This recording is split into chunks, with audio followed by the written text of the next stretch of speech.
আসসালামু আলাইকুম। আমার আরো একটা খামার আমি দেখছি, ওখানে একটা আছে আর একটা আমি বানাইতেছি। ওখানে মিস্ত্রি আছে, তোমাদেরকে দেখাইতেছি, পাশাপাশি গিয়ে দেখাইতেছি খামারটাতে কতটুকু লম্বা কি হবে সব আলোচনা করেছি। দেরি না করে মিস্ত্রি আর আমি ফটাফট কাজে ধরলাম। আর এই সুটটা দিয়ে একটু নেবেল করব, নেবেল করে ইট গাঁথা চালু করব। তো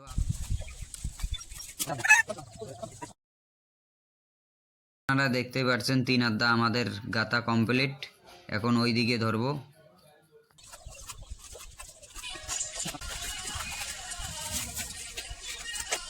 আমাদের কাজ এখন ফাইনাল চুনাই করা।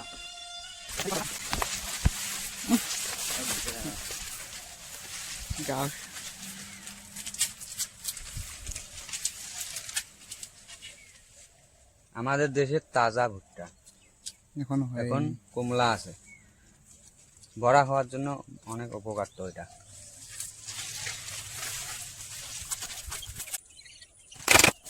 তো বাঁশ কাটতেছি লেকিন আমাদের বাড়ির পাশে বর্ডার, তো একটু বর্ডারটাও দেখুন আপনারা। বর্ডারটা আমার বাড়ি থেকে অল্প, মোটামুটি 1 কিলোমিটার। আমার হাতটা অনেক লেগে গেছে, এখন দিলাম মিস্ত্রিকে, মিস্ত্রি একটু কাটবে।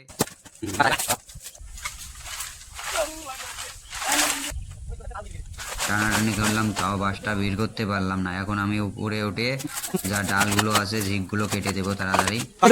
তো উপরে এত ঝিক ছিল, অনেক টাইম লেগে গেছে উপরেই আমার, মোটামুটি 15-20 মিনিট লেগে গেছে উপরে ওই ঝিকগুলো কাটতে আমার।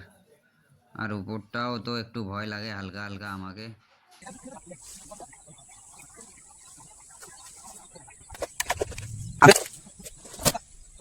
একটু রেস্ট নিয়ে ফির বাসটাকে আমি কাঁধে তুললাম, কাঁধে তুলে এখন নিয়ে যাব তাড়াতাড়ি ফটাফট। আর বাসটা যে এত লম্বা কি বলবো, অনেক লম্বা বাসটা, মোটামুটি 40 ফুট লম্বা, 35 ফুট লম্বা হবে, পাক্কা 35 ফুট লম্বা হবে। আর বাসটার যে এত ওয়েট।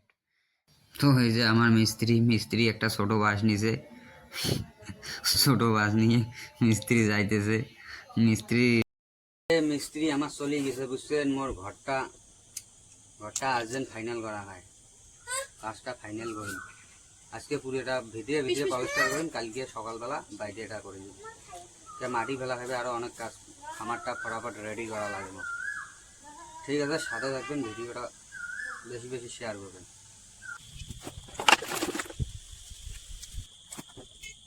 মশার জন্য, মশা এত কাটতেছে আমাকে, তাই 2টা ধূপকাঠি লাগাইছি।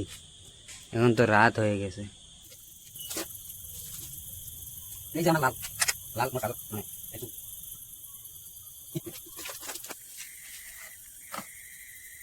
আজকের মতো কাজ শেষ। আর পুরোটা দেখাইতেছি, লাইটটা আনতে। এই যে চারিদিক, ভিতরটা চারিদিক হচ্ছে, আর এই যে সামনটা এইটুকু হলো। কালকে পুরাটা ফাইনাল হবে আশা করি, ইনশাআল্লাহ।